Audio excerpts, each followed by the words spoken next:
There has been heightened interest in the exploration of strategic natural resources and subsequent ownership following President Geingob's infamous "well is not ours" response during an interview on Al Jazeera News Channel. The IPC disagreed with the president's remark and is now proposing for amendments to the awarding of exploration and production licenses to enable the state to have a larger share as opposed to the 10%. So, it's my understanding, Your Excellency, that there is the upstream, the midstream, and the downstream. Unless we've got one license covering all of that, we can comfortably say that 90% belongs to Qatar and Shell, and when it's Shell, part of Shell is British Petroleum as well. So I'm not quite convinced that the oil legally belongs to the discoverers in terms of the positive obligation contained in Article 100 of the Namibian Constitution, and not so positive obligation in Article 95, the principles of state policy, especially the obligation for sustainable extraction of our natural resources for the benefit of the current and future generation. Namibia's petroleum exploration production law allows for private companies or individuals to apply for licenses, mine and own. Once the parties enter into a petroleum agreement, after acquiring a block, they decide on the shareholding and conferment of rights. The agreement regulates the exploration activities, starting from financial injection, machinery, and the possible export of the mined product.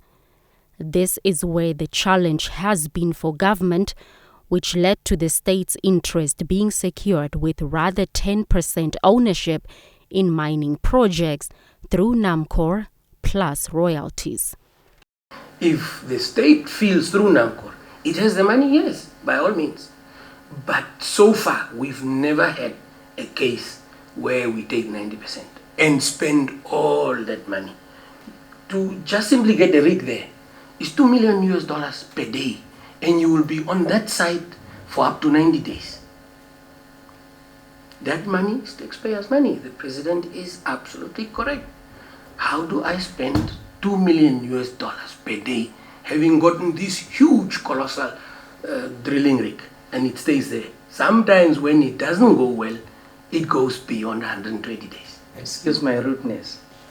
Did you say $2 million a day? Yes. Do you have evidence to that? I am a petroleum geologist by training. Let me say that to you. Wait a minute, doctor, wait a minute. I have been 18 years in that industry. I've been 18 years in that industry before I joined government. So I was part of the government negotiating team. These are things. And there's a rig rate, go Google, when you get out of here or even now, rig rates of the day. For the state to own more than the current 10%, that would require a change of the entire economic system from mixed economy to communist or socialist. But mention nationalization in this country, you have a war. If we talk about we properly own our resources, then nationalize, as socialist countries did. But they are also changing. They are also changing to have partnership, to have private-public partnership. We're looking towards that. So it was a question answering to specific charge about the oil that is discovered. Are you going to be a curse or is the fortune? I said those people who discovered it, those who have 90%. If you have 90% ownership in a thing, who owns it? We're talking about that specific discovery, not under our soil and so on. We're talking about that oil that has been discovered in the south. The queries by the IPC around the oil discovery and ownership were raised during the courtesy visit to State House. Blanche Kores, NBC News.